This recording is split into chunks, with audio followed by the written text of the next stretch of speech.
Hello' দোস্ত, কি খবৰ আপোনালোকৰ? মই আজি আপোনালোকক এটা কথা ক'ব বিচাৰোঁ।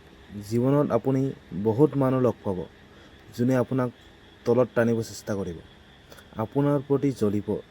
যদি আপুনি অলপ তেওঁলোকতকৈ আগুৱাই যোৱা নিচিনা পায়, তলত পেলাবলৈ চেষ্টা কৰিব।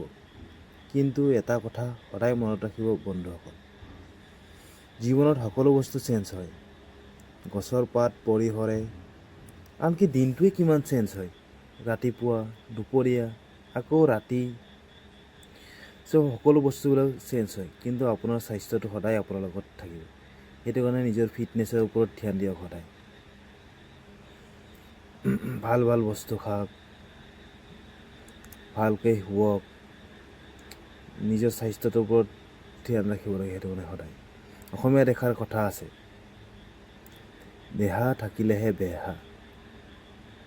সেইটো কাৰণে নিজৰ স্বাস্থ্যটোৰ ওপৰত সদায় ধ্যান দিয়ক। ময়ো ধ্যান দিওঁ, আপোনালোকেও যেন দিয়ে, মই সেইটোৱে বিচাৰোঁ।